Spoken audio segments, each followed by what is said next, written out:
दरभंगा के सुसारी गांव में होली के दिन हुड़दंग मामले में केस दर्ज होने के बाद भी अभी तक आरोपियों की गिरफ्तारी नहीं हो सकी है। इससे नाराज पीड़ित परिवार ने आत्मदाह की धमकी दी है। बताया जा रहा है कि पड़ोसी फतुलाहा गांव के युवक सुसारी गांव में बाइक से आए थे और स्टंट कर हुड़दंग मचा रहे थे, जिसका गांव के युवक संतोष झा ने विरोध किया। बहसबाजी के बाद हुड़दंग मचाने वाले युवक चले गए, लेकिन कुछ देर बाद ईंट और लाठी डंडे से लैस होकर लौटे। फिर परिवार के लोगों पर हमला कर दिया। महिलाओं के साथ भी मारपीट की गई। इस हमले में संतोष झा के परिवार के 4 लोग घायल हो गए। गांव के 5 अन्य लोग भी जख्मी हो गए और एक महिला की हालत बेहद नाजुक बताई जा रही है, जिनका इलाज डीएमसीएच में चल रहा है। पीड़ित परिवार ने थाना में प्राथमिकी दर्ज कराई। पीड़ितों का कहना है कि अगर न्याय नहीं मिला तो वो आत्मदाह कर लेंगे और इस बीच घटना का सीसीटीवी फुटेज भी सामने आया है।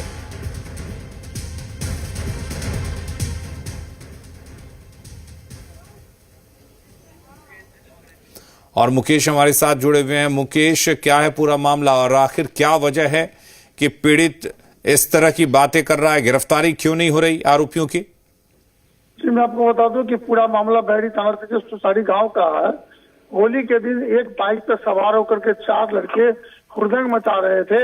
इस बीच इन लोगों ने उसको रोकने का प्रयास किया। उनका साफ कहना था कि जिस तरह से आप लोग बाइक चला रहे हैं, उस तरह से होली का समय है, बच्चे छोटे छोटे बच्चे सड़कों पे हैं, कोई भी बड़ी घटना घट सकती है।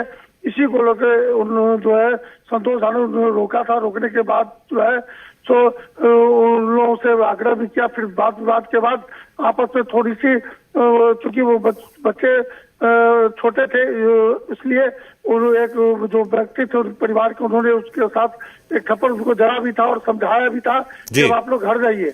उस स्थिति के बाद लगभग 25 से 30 की संख्या में लोग उधर से आते हैं और इनके परिवार पर पूरी तरह से हमला कर देते हैं, जिसमें जो महिलाओं के समेत कई लोग घायल हो जाते हैं और सारी जो घटना है वो सीसीटीवी में कैद हो जाती है। पुलिस उस सीसीटीवी को खंगाल रही है और जो जांच के उपरांत जो भी दोषी है उन पर कड़ी से कार्रवाई करने की बात कह रही है। इसमें जो महिला है उनकी स्थिति गंभीर है, वो डीएमसीएच में इलाजरत है और उनके बारे में बताया जा रहा है कि अभी उनको ऑक्सीजन दिया गया है। लेकिन होली की 14 तारीख को थी, आज 30 दिन के बाद भी महिला की बात करें तो महिला की स्थिति नाजुक बताई जा रही है। जी, लेकिन मुकेश, आखिर गिरफ्तारी क्यों नहीं हो पा रही है? इतना वक्त क्यों लग रहा? जी, मैं आपको बता दूं कि जो परिजनों ने जो आवेदन की बात करें तो परिजनों ने आवेदन होली के 2 दिन के बाद दिया है और देने के बाद पुलिस सीसीटीवी कैमरे को खंगाल रही है। तो उसमें जो घटनाएं सामने आ रही है, उस घटना के बाद जो दिखाई दे रहा है, उन लोगों पे जांच के बाद कार्रवाई के बाद पुलिस कर रही है, क्योंकि जो घटना इन लोगों ने बताया और सीसीटीवी अब सामने आया है, तो अब निश्चित रूप से घटना की पुष्टि हो रही है।